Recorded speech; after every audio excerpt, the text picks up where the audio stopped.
جب بغداد کے لوگوں نے دیکھا کہ امیر تیمور اپنے آدھے لشکر کے ساتھ میدان جنگ چھوڑ کر بھاگ گیا مگر اس کا ایک سردار ڈٹا رہا۔ وہ کون تھا جس کو امیر تیمور نے کہا کہ جب بھی میری ضرورت پڑے مجھے یاد کر لینا، میں تمہاری مدد کو ضرور آؤں گا۔ کس بات پر امیر تیمور نے ان الفاظ میں قسم کھائی کہ میں حافظ قرآن ہوں اور میرے سینے میں محفوظ قرآن کی قسم کھاتا ہوں۔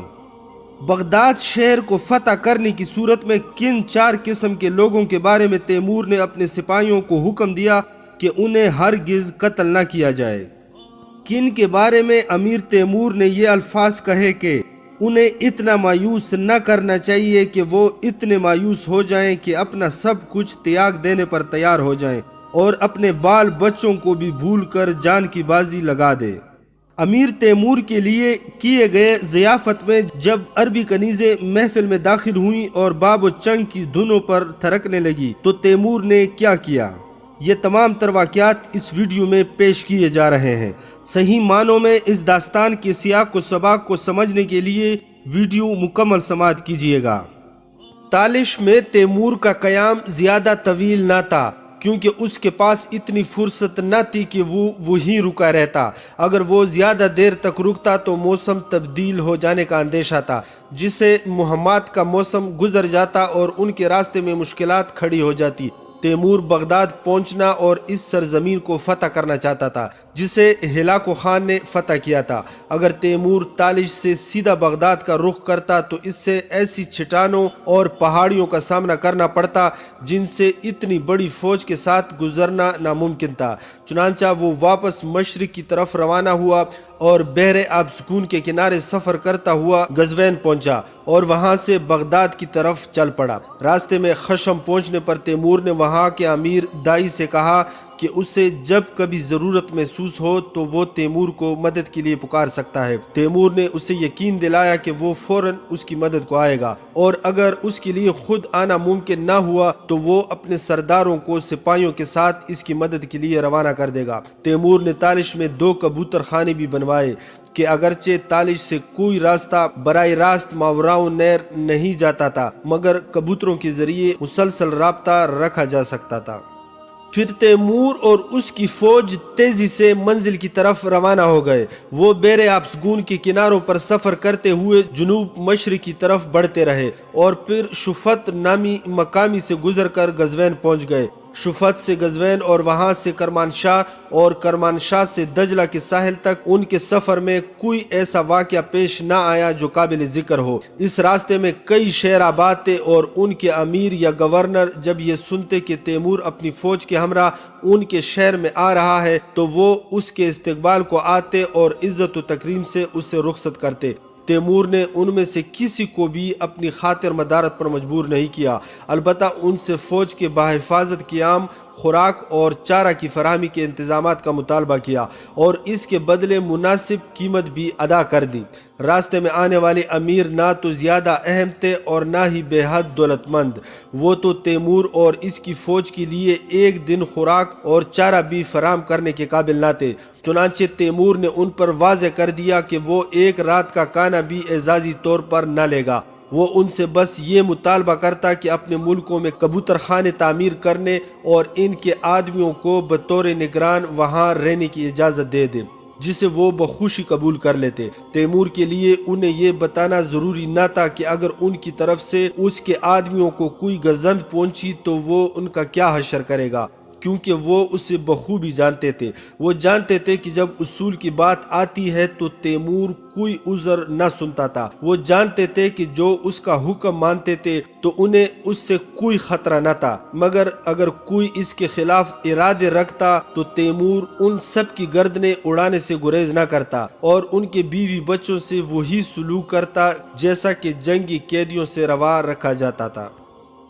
دریائے دجلہ کے کنارے پہنچنے سے 3 روز قبل تیمور نے اپنے 2 ہراول دستوں کو وہاں بھیجا تاکہ حالات سے آگاہ کر سکیں۔ ایک ہراول دستے نے خبر بھیجی کہ اسے ایک فوج راستے میں نظر آ رہی ہے۔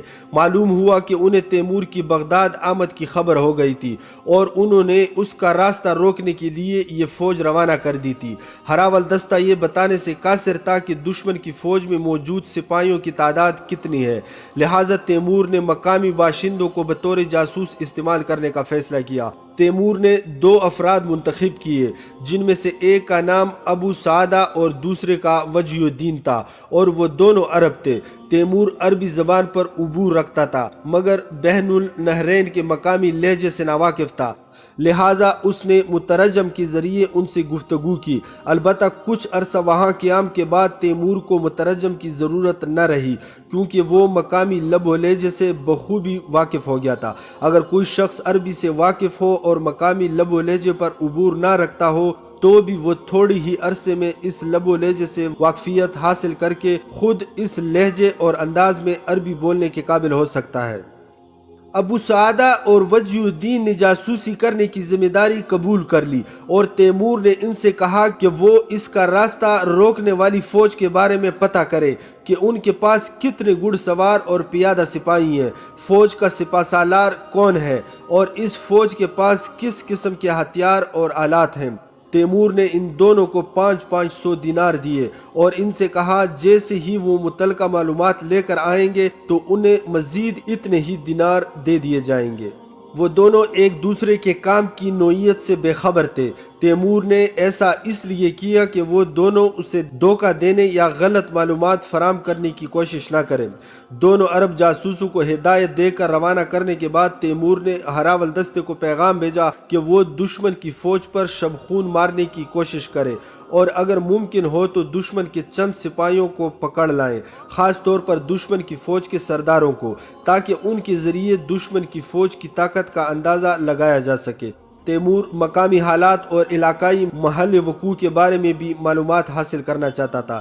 تیمور صرف دشمن کی فوج کے ہجوم اور آلات حرب ہی سے آگاہی کو کافی نہ سمجھتا تھا، بلکہ وہ میدان جنگ کی جغرافیائی کیفیت سے آگاہی کو بھی بہت اہم سمجھتا تھا۔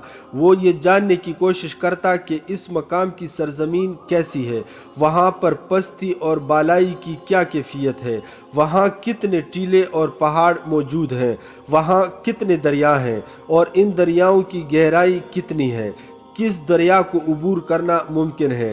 تیمور یہ سب تفصیلی معلومات اس لیے حاصل کیا کرتا تھا تاکہ ابن خلدون کے ذریعے اپنی آپ بیتی میں انہیں درج کر سکے۔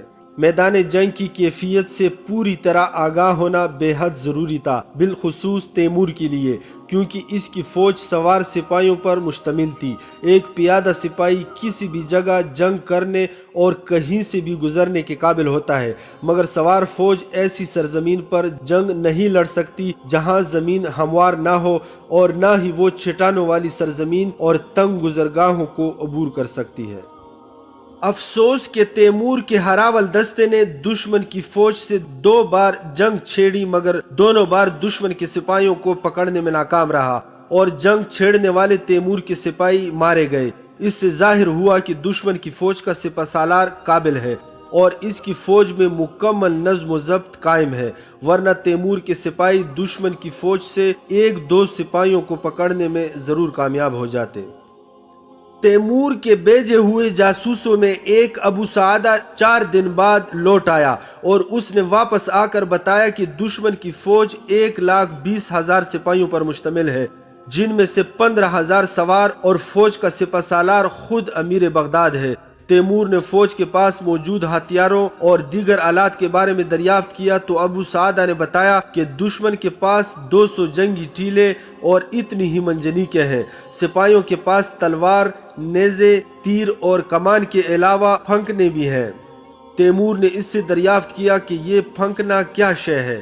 ابو سعدہ نے بتایا کہ پھنکنا ایک لمبا بانس ہوتا ہے جو اندر سے کھوکھلا ہوتا ہے۔ سپاہی اپنے سانس کی قوت سے اس بانس میں سے پھونکتا ہے اور ایک چھوٹا سا تیر اس بانس میں سے نکل کر دشمن کے سینے میں پیوست ہو جاتا ہے۔ یہ تیر زہر میں بھجا ہوتا ہے اور چند دن میں جب یہ زہر بدن میں پھیل جاتا ہے تو انسان کی آنکھیں کمزور ہو جاتی ہے اور اس کا جسم مفلوج ہو کر رہ جاتا ہے۔ اس وقت تک تیمور نے کسی جنگ میں فوجی ٹھیلوں یعنی گاڑیوں کا سامنا نہیں کیا تھا۔ پہلی بار اس کے خلاف فوجی ٹھیلوں کا استعمال کیا جا رہا تھا۔ پھونکنے بھی اس کے لیے بالکل نئی چیز تھے۔ تیمور نے ابو سعدہ سے دریافت کیا ان تیروں پر کون سا زہر لگایا جاتا ہے۔ ابو سعدہ نے بتایا کہ دریائے دجلہ کے کناروں پر ٹھہرے ہوئے پانیوں میں ایک عجیب قسم کی سیپی پائی جاتی ہے۔ اس سیپی کو اچھی طرح کوٹ کر شیرہ نکالا جاتا ہے، پھر یہ شیرہ دھوپ میں رکھ کر اسے گاڑھا کر لیا جاتا ہے۔ یہ شیرہ انتہائی زہریلا ہوتا ہے، چنانچہ اس سے تیروں کی نوک پر مل لیتے ہیں، اور جو بھی انسان ایسے تیروں کا نشانہ بنے تو اس کی دردناک موت یقینی ہوتی ہے۔ اگلے دن دوسرا جاسوس وجیہ الدین بھی واپس آ گیا، جس نے ابو سعدہ کی بتائی ہوئی معلومات کی تصدیق کر دی۔ اگرچہ دونوں کی معلومات ایک دوسرے سے مطابقت رکھتی تھی، پھر بھی تیمور نے اپنے ہراول دستے کے ذریعے دشمن کی فوج کے بارے میں آگاہی حاصل کی۔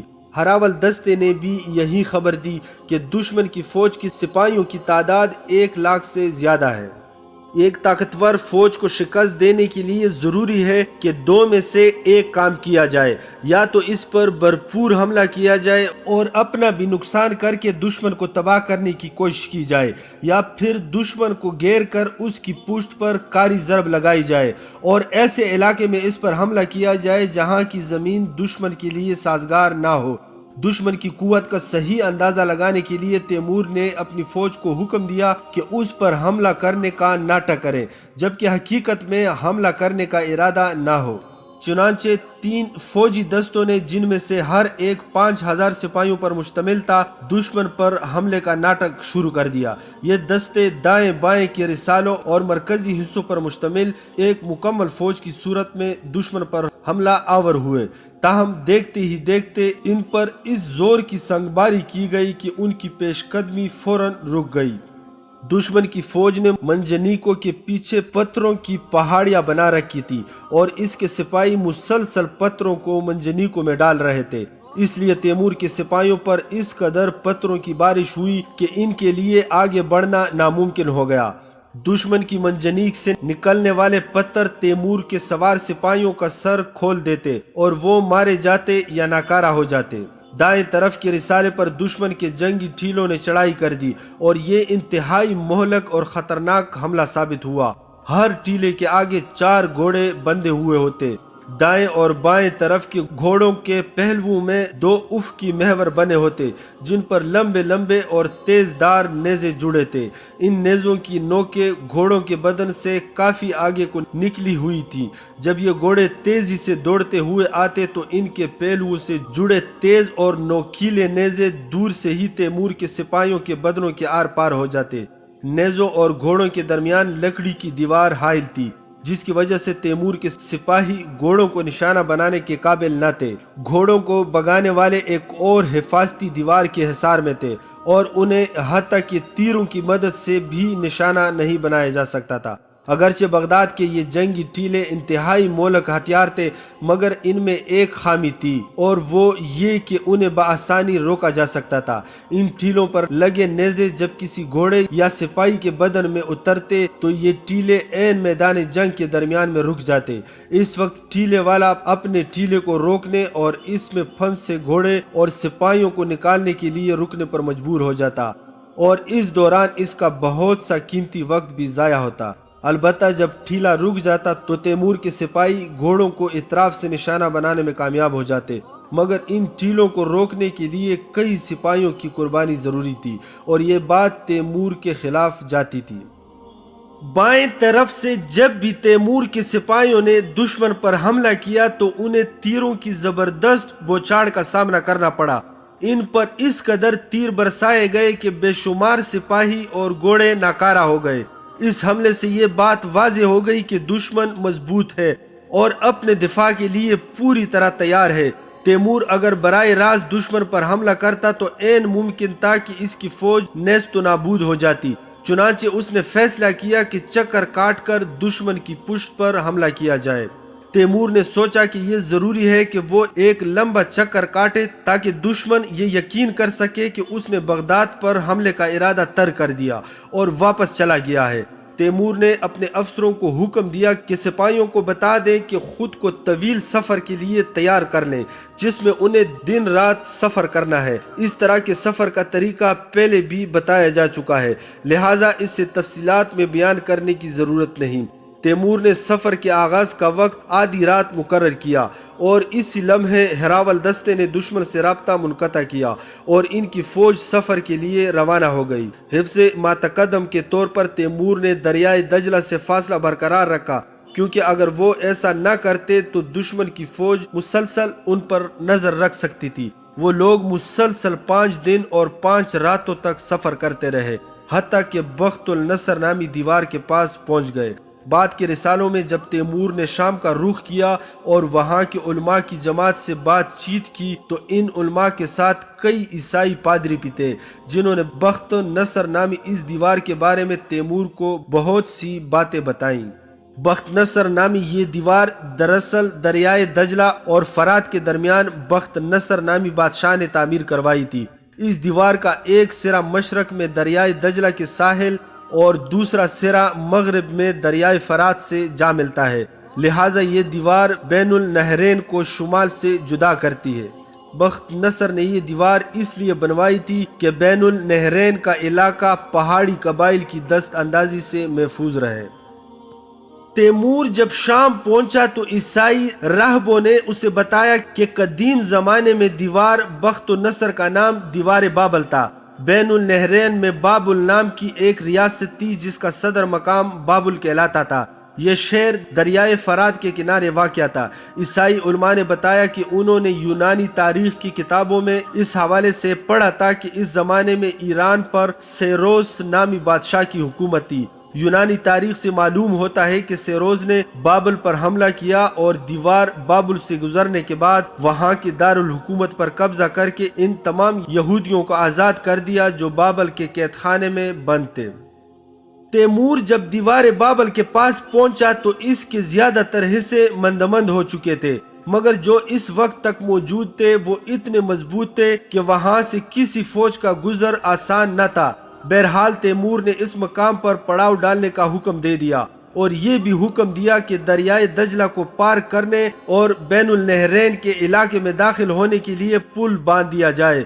بین النہرین میں گائے کے چمڑے سے بنی ہوئی بڑی بڑی مشکوں سے پل بنایا جاتا تھا اور اس طرح کے مشکوں کو ہوا سے بھر کر پانی میں چھوڑ دیتے اور ان پر لکڑی کے پٹے ڈال کر پل بنا لیتے۔ ایسے پل بڑی تیزی سے تیار ہو جاتے، لیکن ان میں خرابی یہ تھی کہ اگر مشکوں میں چھید ہو جائے اور ان کی ہوا نکل جائے تو پورا پل بیٹھ جاتا تھا، اور اس لیے مکمل اطمینان کی خاطر لکڑی کا پل بنانا بہتر تھا۔ تیمور کے سپاہیوں نے تھوڑے ہی عرصے میں ضرورت کے مطابق کشتیاں حاصل کر لیں اور ان پر لکڑی کے تختے ڈال کر پل بنا لیا۔ پھر وہ لوگ اپنے گھوڑوں کی لگامیں تام کر پل کو عبور کر گئے۔ دریا کے پار پہنچتے ہی تیمور نے جنوب کی جانب تیزی سے حرکت کا حکم دے دیا۔ تیمور کی فوج کی رفتار اتنی تیز تھی کہ کوئی ان سے آگے نکل کر ان کی آمد کی اطلاع بغداد تک نہیں پہنچا سکتا تھا۔ صرف کبوتروں کے ذریعے ہی تیز رفتاری سے اطلاع فراہم کی جا سکتی تھی، مگر انہیں راستے میں کوئی کبوتر خانہ بنا نظر نہیں آیا۔ تیمور کی تیز رفتاری کا سبب یہ تھا کہ وہ امیر بغداد کو غافل گیر کرنا چاہتا تھا۔ اسے علم تھا کہ امیر بغداد کی فوج فی الحال دریائے دجلہ کے مشرقی کنارے ہے اور اسے ابھی تیمور اور اس کی فوج کے مغربی کنارے پر پہنچنے کا علم نہیں ہے۔ اگر تیمور کچھ اس طرح بغداد پہنچ جاتا کہ دشمن کو خبر نہ ہو پاتی تو پھر اسے اپنی فوج مغربی کنارے پر اتارنے کی مہلت نہ مل سکتی، کیونکہ 1,20,000 کی فوج کو جنگی ساز و سامان کے ساتھ ایک کنارے سے دوسرے کنارے پر منتقل کرنے میں خاصا وقت لگتا، اور جب تک امیر بغداد اپنی فوج کو مغربی کنارے تک لاتا تو تیمور بغداد پر قبضہ کر چکا ہوتا۔ فتح بغداد کے بعد بین النہرین کی کلید تیمور کے ہاتھ میں ہوتی اور پھر اس بات کی کوئی اہمیت نہ رہتی کہ امیر بغداد کی فوج مکمل طور پر تباہ ہوتی ہے یا کہ نہیں۔ اگر فوج کو مسلسل پانی کی ضرورت نہ ہوتی تو تیمور بین النہرین کے مرکزی ریگستانی سے سفر کرنے کو ترجیح دیتا تاکہ کسی کی نظروں میں نہ آ سکتا، مگر انہیں پانی کی ہر لمحہ ضرورت تھی جس نے انہیں دجلہ کے کنارے سفر پر مجبور کر دیا تھا۔ اگر وہ ایسا نہ کرتا تو سپاہی پانی کی کمی اور گھوڑے پیاس کی شدت سے ضرور ہلاک ہو جاتے۔ بغداد سے 5 فرسخ کی دوری پر تیمور نے فوج کو پڑاؤ ڈالنے کا حکم دے دیا تاکہ سپاہی اور گھوڑے تکن دور کر سکے۔ تیمور کو یقین تھا کہ اس نے امیر بغداد کو غافل کر دیا ہے، لیکن اس کے باوجود وہ دشمن سے مدبھیڑ ہونے کے امکان کو نظر انداز نہیں کیے ہوئے تھا۔ یہی وجہ تھی کہ تیمور نے سپاہیوں کو مکمل آرام کرنے کی ہدایت کی تاکہ جنگ چھڑنے کی صورت میں وہ تازہ دم ہو کر لڑ سکیں۔ ایسے میں جبکہ تیمور کے سپاہی سو رہے تھے تو ہراول دستی کی طرف سے اطلاع موصول ہوئی کہ دجلہ کے مغربی کنارے پر ایک فوج اتر رہی ہے۔ تیمور نے فوری طور پر سپاہیوں کو جگانے اور آگے بڑھنے کا حکم دیا تاکہ امیر بغداد کی فوج کو پوری طرح ساحل پر اترنے سے پہلے ہی جا لے۔ تیمور اگر ذرا بھی تاخیر سے کام لیتا اور بغداد کی فوج دجلہ کے کنارے اتر جاتی تو تیمور کے لیے بغداد کی فتح دشوار ہو جاتی۔ یہی وجہ تھی کہ تیمور نے فوری حملے کا حکم دے دیا اور اپنے سرداروں کو حکم دیا کہ لڑائی کا لائحہ عمل دشمن کو صفحہ ہستی سے مٹانا اور بغداد فتح کرنا ہے۔ تاہم فتح کے بعد شہر کو غارت کا نشانہ اس وقت تک نہ بنایا جائے جب تک کہ تیمور کی طرف سے اس کا حکم جاری نہ ہو۔ ایسا حکم جاری ہونے پر بھی 4 مقامات پر قطعی ہاتھ نہ ڈالا جائے۔ اول، جوہر فروشی کی دکانیں، دوم، تلوار اور خنجر بنانے کے کارخانے، سوم، ریشمی کپڑا بننے کی کھڈیاں، اور چہارم، کاٹیا بنانے کی دکانیں۔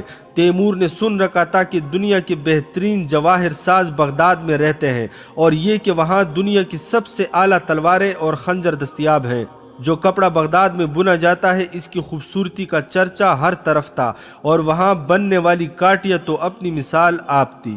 تیمور چونکہ ہمیشہ سے صنعت کاروں کی قدر کیا کرتا تھا، لہٰذا نہ چاہتا تھا کہ بغداد میں داخل ہونے کے بعد اس کے سپاہی وہاں کے صنعت کاروں کو گزند پہنچائیں۔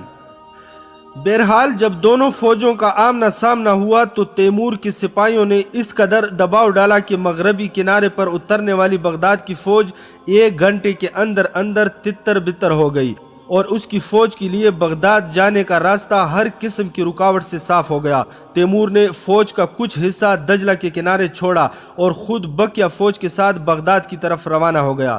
جب تیمور بغداد کی طرف بڑھ رہا تھا تو اپنے ذہن میں ان معلومات کو ٹٹولنے لگا جو اس نے مختلف کتابوں وغیرہ میں پڑھی تھی۔ اس وقت تک بغداد کو عباس خلیفہ المنصور کے ہاتھوں تعمیر ہوئے 641 برس ہو چکے تھے۔ تیمور جب بغداد میں داخل ہوا تو اس کے گرد حفاظتی دیوار موجود نہ تھی، حالانکہ ماضی میں یہ شہر 4 دیواری میں محصور تھا۔ سن 656 میں چنگیز خان کے بیٹے ہلاکو خان نے بغداد کی حفاظتی دیوار کو مسمار کر دیا تھا اور آخری عباسی خلیفہ کو بھی موت کے گھاٹ اتار دیا تھا۔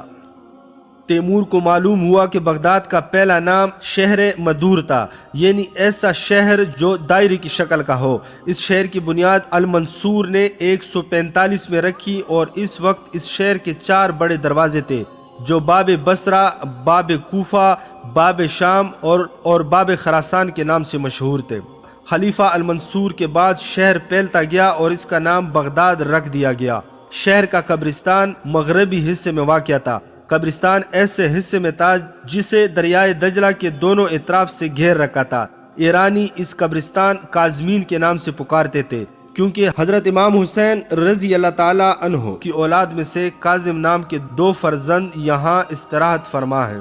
لوگ بغداد کو محلات کا شہر کہا کرتے تھے، مگر جب تک تیمور نے خود اس شہر کو نہ دیکھا تھا وہ تصور بھی نہ کر سکتا تھا کہ محلات کا شہر کیسا ہوگا۔ جب تیمور نے بغداد میں داخل ہونے کے بعد ایک نسبتاً اونچی جگہ کھڑے ہو کر شہر پر نظر ڈالی تو اس نے دیکھا کہ دریائے دجلہ کے دونوں اطراف میں تا حد نگاہ محل ہی محل استادہ تھے۔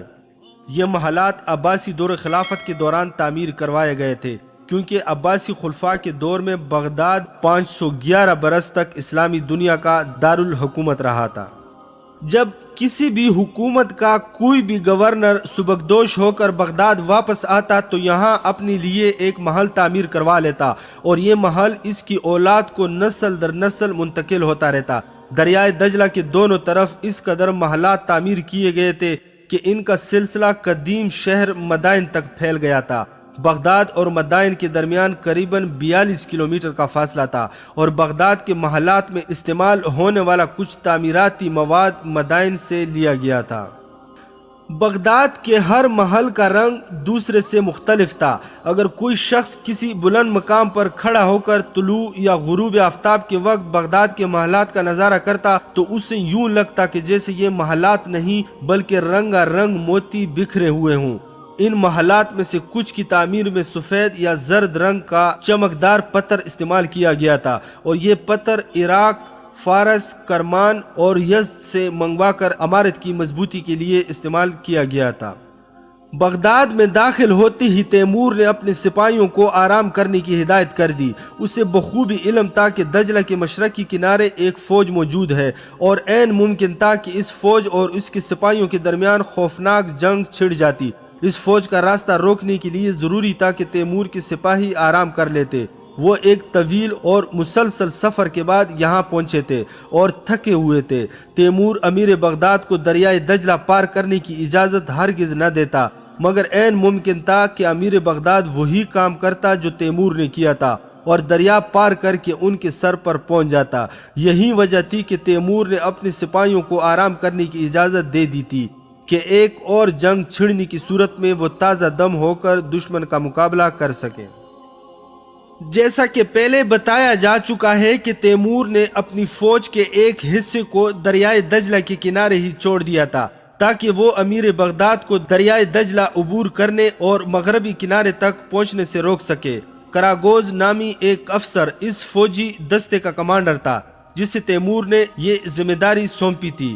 کراگوز ایک چھوٹے قد اور چھوڑے کندھوں والا شخص تھا۔ اس نے تیمور کی فوج میں ایک عام سپاہی کی حیثیت سے شمولیت اختیار کی تھی، مگر مختلف جنگوں میں اس کی دلیری اور شجاعت کے کارنامے دیکھ کر تیمور نے اسے ترقی دے کر اپنے سرداروں میں شامل کر لیا تھا۔ چونکہ کراگوز جانتا تھا کہ اس کی دولت اور کامیابی کا سبب تیمور ہے، لہٰذا وہ تیمور کا انتہائی وفادار اور جانثار افسر تھا۔ تیمور کو بغداد میں خبر ملی کہ کراگوز کے آدمیوں اور دشمن کی فوج کے درمیان دریائے دجلہ کے کنارے خوفناک جنگ چھڑ چکی ہے۔ کراگوز نے تیمور کو پیغام بھیجا تھا کہ اس کا دھیان رکھے اور اگر ممکن ہو سکے تو اس کی مدد کرے۔ کراگوز اور اس کے گھڑ سوار ساتھی دریائے دجلہ کے مغربی کنارے موجود تھے، جبکہ امیر بغداد اور اس کی فوج دریا کے مشرقی طرف تھی، مگر یوں لگتا تھا کہ امیر بغداد اپنے سپاہیوں کو کسی طرح دریا کے پار پہنچانے میں کامیاب ہو چکا تھا اور دجلہ کے مغربی کنارے پہنچ گیا تھا۔ اس لیے کراگوز نے تیمور کو مدد کے لیے پیغام بھیجا تھا۔ عین ممکن تھا کہ امیر بغداد نے فوراً پل کی تعمیر کا کام بھی شروع کر دیا ہوتا کہ اپنی بقیہ فوج کو بھی دریا کے پار پہنچا سکے۔ تیمور کو پتہ تھا کہ امیر بغداد کے پاس 15,000 گھڑ سوار تھے اور یقیناً یہ لوگ کراگوز کی نظروں سے اوجھل ہو کر دریا عبور کرنے میں کامیاب ہو گئے تھے۔ تیمور کو یہ بھی پتہ تھا کہ دریائے دجلہ میں پانی کی سطح بے حد بلند تھی اور یہ ممکن تھا کہ امیر بغداد اور اس کے سپاہی دریا کے پانی میں اتر کر دوسری طرف پہنچ پاتے۔ اگر ایسا ممکن ہوتا تو تیمور ہرگز اپنے سپاہیوں کے ساتھ اس قدر طویل سفر کی تکان نہ اٹھاتا۔ اگرچہ گھوڑے اچھے تیراک ہوتے ہیں مگر وہ اتنے زیادہ پانی میں تیزی سے حرکت نہیں کر سکتے، کیونکہ ایسی صورت میں دریا کا پانی انہیں بہا کر کہیں کا کہیں لے جائے گا۔ تیمور نے خود سے کہا، امیر بغداد نے دریائے دجلہ کو یقیناً اس طرح عبور کیا ہے جیسا کہ اس نے خود کیا تھا، یعنی اس نے کسی جگہ پل تعمیر کیا اور اپنے سپاہیوں کو اس کے پار اتار دیا، اور اب جب کہ اس کے کچھ سپاہی تیمور کی فوج سے لڑائی میں مصروف تھے تو یقینی طور پر بقیہ فوج پل سے گزر کر ان پر حملہ آور ہونے والی تھی۔ بغداد میں داخل ہونے کے بعد تیمور نے امیر بغداد کے بہت سے رشتہ دار اور افسروں کے عزیز و اقارب کو گرفتار کر لیا تھا تاکہ ضرورت پڑنے پر انہیں استعمال کر سکے۔ چنانچہ کراگوز کی مدد کے لیے روانہ ہونے سے پہلے تیمور نے اسے پیغام بھیجا کہ وہ امیر بغداد کو یہ پیغام پہنچا دے کہ اگر اس نے اپنے حملے بند نہ کیے تو تیمور اس کے تمام عزیز و اقارب کو قتل کرا دے گا۔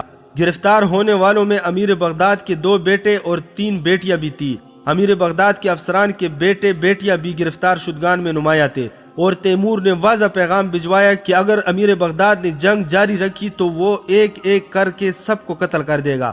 جب امیر بغداد نے یہ سنا کہ اس کے تمام عزیز و اقارب جنگ جاری رہنے کی صورت میں مارے جائیں گے تو وہ دل ہار بیٹھا۔ یہی حالت اس کے افسران کی ہوئی جن کے بچے تیمور کے قبضے میں تھے۔ امیر بغداد نے فوراً اپنا ایک نمائندہ کراگوز کے پاس امن کی شرائط طے کرنے کے لیے بھیج دیا تیمور نے امن کے لیے مذاکرات کا کام کراگوس پر چھوڑا اور خود شہر کی نگرانی کرنے کے کام میں مصروف ہو گیا، کیونکہ عین ممکن تھا کہ امن مذاکرات ایک فریب ہوں اور اصل مقصد ان میں الجھا کر کسی اور طرف سے حملہ کرنا ہو۔ اگرچہ تیمور شہر کی حالت سے پوری طرح باخبر تھا اور ہرگز غافل نہ تھا، مگر وہ یہ بھی جانتا تھا کہ دشمن کو اتنا مایوس نہ کرنا چاہیے کہ وہ بالکل مایوس ہو کر سب کچھ تیاگ دینے پر تیار ہو جائے اور اپنے بال بچے کو بھی بھول کر جان کی بازی لگا دے۔ تیمور نے اپنے سردار کراگوس کے ذریعے امیر بغداد کو یہ پیغام بھجوایا کہ جنگ بندی اسی صورت ممکن ہے کہ وہ اپنے سپاہیوں کو غیر مسلح کر دے۔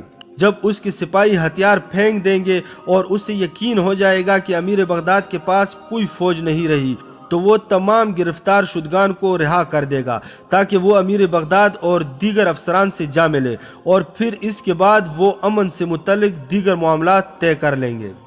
امیر بغداد نے اس کے جواب میں کہلا بھیجا کہ وہ اپنے سپاہیوں کو غیر مسلح کرنے پر تیار ہے، بشرطے کہ اسے بغداد کے تمام شہریوں کے محفوظ ہونے کی ضمانت دی جائے۔ تیمور نے جواب دیا کہ اگر تم اور بغداد کے شہری مجھے خراج دینے پر تیار ہوں تو نہ صرف میں بغداد شہر اور اس کے تمام شہریوں کے محفوظ رہنے کی ضمانت دیتا ہوں، بلکہ یہ بھی عہد کرتا ہوں کہ میں شہر سے نکل جاؤں گا اور تم بدستور امیر بغداد رہو گے اور اپنی حکمرانی جاری رکھ سکو گے۔ امیر بغداد نے پوچھا، کیا میں یہ جان سکتا ہوں کہ بغداد اور اپنی رعایا کی سلامتی کے لیے مجھے کیا خراج دینا ہوگا؟ تیمور نے جواب دیا، میں تم سے عادلانہ خراج چاہتا ہوں اور تمہاری رعایا کی صرف نصف دولت پر اکتفا کروں گا، جبکہ بقیہ نصف تم لوگوں کے پاس رہے گی۔ میری نظر جواہرات پر ہرگز نہیں، جس کے پاس جواہرات ہیں وہ آزادی سے انہیں اپنے پاس رکھ سکتا ہے اور ان سے کوئی زبردستی نہیں کی جائے گی۔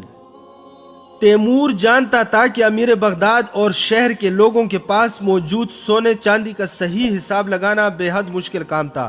جب لوگوں کو پتہ چلتا کہ انہیں اپنی آدھی دولت اور سونا چاندی خراج کے طور پر دینا ہوگا تو وہ یقیناً اسے چھپانے کی کوشش کرتے، لہٰذا یہ ضروری تھا کہ انہیں غصے اور سزا کے ڈر سے یہ بتانے پر مجبور کیا جاتا کہ انہوں نے اپنا مال و زر کہاں چھپایا ہے۔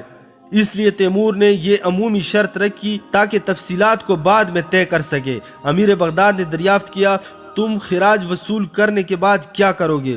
تیمور نے جواب میں کہا، خراج وصول کرنے کے بعد میں شہر کا قبضہ چھوڑ دوں گا۔ امیر بغداد نے پوچھا، اس بات کی کیا ضمانت ہے کہ تم اس معاہدے کی پاسداری کرو گے؟ میری فوج کے ہتھیار پھینکنے کے بعد اگر تم نے معاہدے کی پاسداری نہ کی تو میں کیا کر پاؤں گا؟ تیمور نے جواباً کہا، میں حافظ قرآن ہوں اور اب قرآن کی قسم کھا کر کہتا ہوں جو میرے سینے میں محفوظ ہے کہ اگر تم نے اپنے سپاہیوں کو غیر مسلح کر دیا تو میں گرفتار شدگان کو آزاد کر دوں گا، اور اگر تم نے اور شہر کے لوگوں نے اپنی نصف دولت میرے حوالے کر دی تو میں شہر کو لوٹنے سے ہاتھ کھینچ لوں گا اور اپنی فوج سمیت بغداد سے نکل جاؤں گا۔ تیمور کا اصول تھا کہ جب کوئی شکست خوردہ سلطان امن کی درخواست کرتا اور خراج ادا کرنے کو تیار ہوتا تو وہ حکومت واپس اس کے حوالے کر دیتا، خاص طور پر ان ملکوں میں جہاں کا شاہی سلسلہ بہت پرانا ہو۔ اس کا ماننا تھا کہ جب کوئی فاتح سلطان ایسے شکست خوردہ سلطان کو جو خراج بھی ادا کرنے کو تیار ہو امان دینے پر راضی نہ ہو تو ایسا شکست خوردہ سلطان اس فاتح سلطان کے لیے کبھی نہ کبھی مشکلات کھڑی کرنے کا سبب بن جاتا ہے۔ ان مشکلات میں سے ایک مشکل یہ ہو سکتی ہے کہ اس ملک میں جس کا سلطان شکست خوردہ ہو، حالات قابو میں رکھنے کے لیے مستقل نگران فوجی دستے تعینات کرنا پڑتے ہیں، اور اس نگران فوج کو اپنے ملک سے مسلسل سامان بھی پہنچانا پڑتا ہے۔ اگر اس نگران فوج سے مسلسل رابطہ نہ رکھا جائے تو ایسا زخم خوردہ سلطان اپنے عوام کے ساتھ کسی بھی وقت بغاوت کر سکتا ہے، کیونکہ عوام ایسے بادشاہ کے ساتھ وفادار ہوتے ہیں۔ ایک اور مشکل یہ ہوتی ہے کہ ہر ملک کا اپنا رسم و رواج اور مزاج ہوتا ہے۔ اگر فاتح سلطان شکست کھانے والے کو امان نہ دے تو اسے اپنے ملک کے رسم و رواج اس شکست خوردہ ملک پر مسلط کرنا پڑتے ہیں۔ یہ ایک طویل اور مشکل کام ہے، کیونکہ کسی ملک کے رسم و رواج اور عادات و اطوار کو تبدیل کرنے کے لیے سینکڑوں برس بھی ناکافی ہو سکتے ہیں۔ چند ہفتوں یا مہینوں میں تو ایسا کرنا بالکل ہی ناممکن ہے۔ ایک فاتح سلطان شکست خوردہ بادشاہ سے خراج سے زیادہ کیا طلب کر سکتا ہے، اور اس سے بہتر کیا بات ہو سکتی ہے کہ شکست خوردہ بادشاہ از خود خراج دینے پر آمادہ ہو جائے، بجائے اس کے کہ فاتح سلطان کو زبردستی عوام سے خراج وصول کرنا پڑے۔ اگر ایک فاتح سلطان شکست خوردہ بادشاہ کو امان دے دے اور اس کی بادشاہت باقی رہنے دے تو اسے بغیر کسی حیل و حجت کے فتح کے تمام تر ثمرات حاصل ہو جائیں گے۔ اس طرح وہ بادشاہ بھی اس سے راضی ہو جائے گا اور اس کی عوام بھی۔ لہٰذا شکست کھانے والے بادشاہ کو امان دے دینی چاہیے، خاص طور پر اگر وہ قابل بھی ہو۔ تیمور نے امیر بغداد کو ایک قابل انسان پایا تھا اور اس کے نزدیک وہ اس بات کا اہل تھا کہ اسے اس کی حکومت واپس کر دی جاتی۔ امیر بغداد نے اپنی فوج کو غیر مسلح کر دیا۔ اس کے سپاہیوں میں کچھ دور دراز قبائل کے لوگ تھے جو واپس اپنے قبائل کو لوٹ گئے۔ جب تیمور کو اطمینان ہو گیا کہ امیر بغداد کے پاس اب کوئی فوج باقی نہیں رہی تو تیمور نے گرفتار شدگان کو رہا کر دیا۔ امیر بغداد کے بیٹے اور بیٹیاں اس سے جا ملے۔ اس طرح دیگر فوجی افسران کے عزیز و قارب بھی ان کے پاس پہنچ گئے۔ اب خراج کی وصولی کا وقت آ پہنچا تھا۔ تیمور نے امیر بغداد سے کہا، جسے اب تک اس نے بالمشافہ نہ دیکھا تھا، کہ وہ خود بغداد کے عوام سے نصف دولت وصول کر کے اس کے حوالے کر دے۔ اسے سب سے پہلے اپنے خزانے میں سے نصف حصہ تیمور کو دینا تھا۔ تیمور نے امیر بغداد کو دولت وصول کرنے کا کام اس لیے سونپا کیونکہ وہ جانتا تھا کہ امیر بغداد شہر کے تمام لوگوں سے بخوبی واقف ہے اور جانتا ہے کہ کس کے پاس کتنی دولت ہے۔ ہر شہر میں ایسے لوگ بھی ہوتے ہیں جن کے پاس سونا چاندی نام کی کوئی چیز نہیں ہوتی۔ تیمور ایسے لوگوں سے ہرگز زبردستی نہ کرتا تھا۔ بغداد میں کچھ ایسے لوگ بھی تھے جن کی ملکیت باغات، کشتیاں اور پن چکیاں تھی، مگر سونا چاندی نہ رکھتے تھے۔ تیمور نے ایسے لوگوں سے بھی کچھ طلب نہ کیا کیونکہ نہ تو ان کا ارادہ باغبانی کرنے کا تھا اور نہ اس سے چکی چلانے کا شوق تھا۔ امیر بغداد کے خزانے کی ہر چیز دفتروں میں درج تھی، لہٰذا وہ کسی چیز کو چھپا نہ سکتا تھا۔ اس نے اپنے خزانے میں موجود سونے چاندی کا نصف تیمور کے حوالے کر دیا۔ لیکن جیسا کہ پہلے ذکر ہو چکا ہے کہ مقامی لوگوں کے پاس موجود سیم و زر کی مقدار کا اندازہ کسی کو نہ تھا، اور یہ عین ممکن تھا کہ وہ لوگ مال و زر کو چھپانے کی کوشش کرتے تاکہ انہیں نصف مال تیمور کو نہ دینا پڑے۔ اس لیے تیمور نے سپاہیوں کو اس کام پر مامور کیا کہ ایسے لوگوں کو سختی کر کے مجبور کرے کہ وہ حقیقی مقدار مال کو ظاہر کریں اور یہ بتائیں کہ انہوں نے اپنا مال کہاں چھپا رکھا ہے۔ تاہم اس طریقے میں منفی پہلو یہ تھا کہ نہ صرف جبر و تشدد سے کام لینا پڑتا بلکہ وقت ضائع ہونے کے ساتھ ساتھ مثبت نتائج برآمد نہ ہونے کے امکانات بھی تھے۔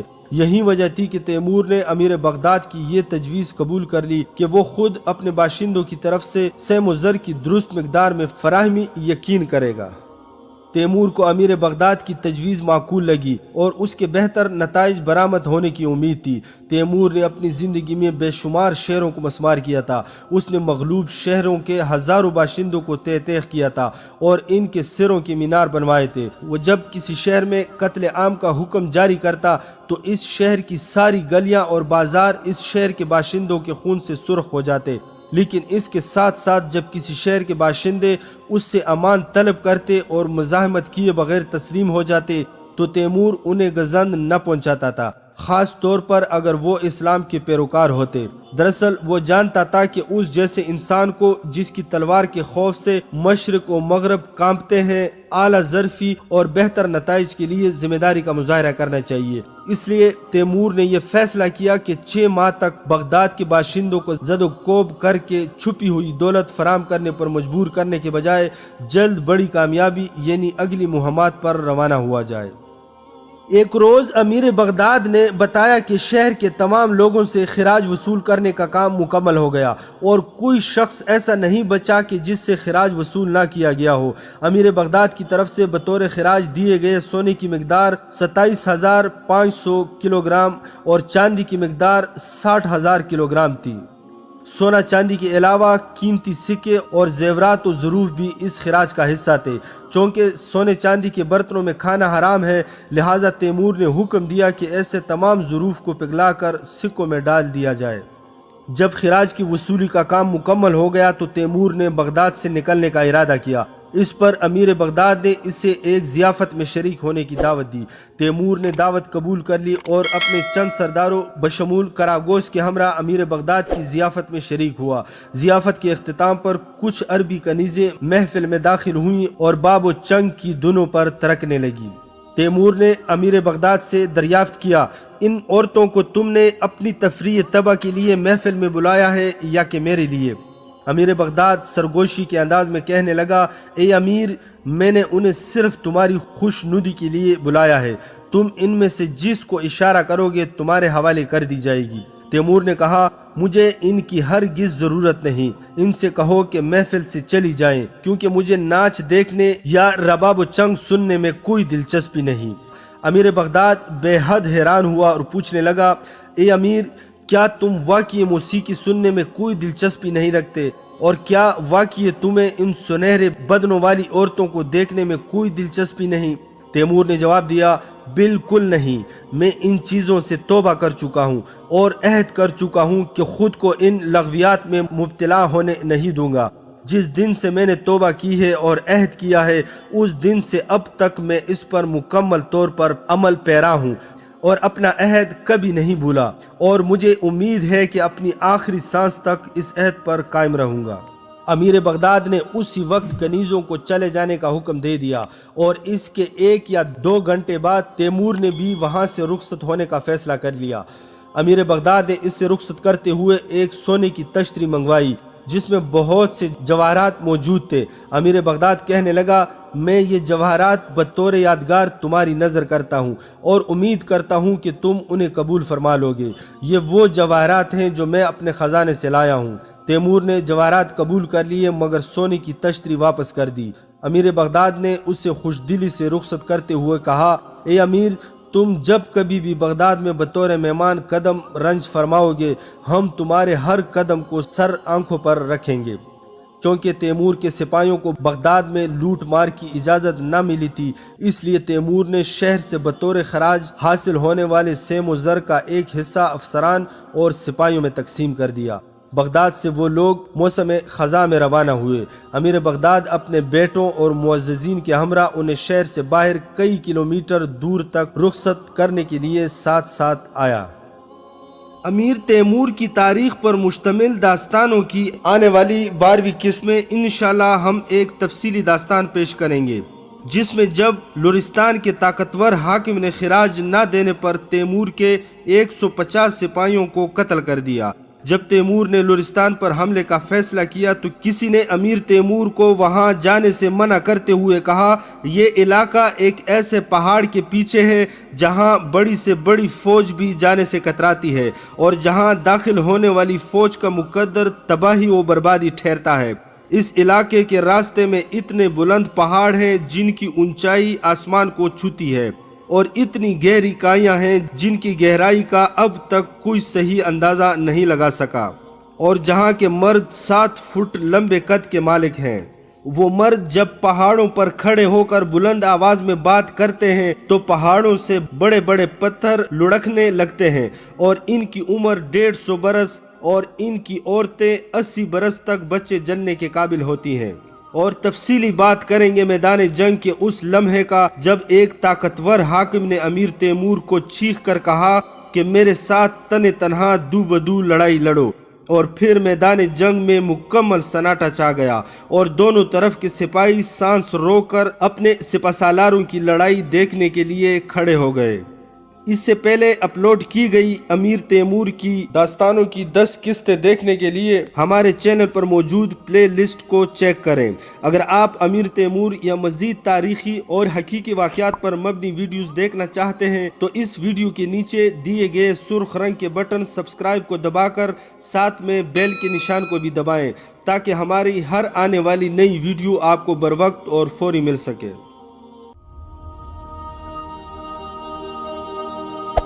Hey there. Subscribe to my channel. And also press this bell icon.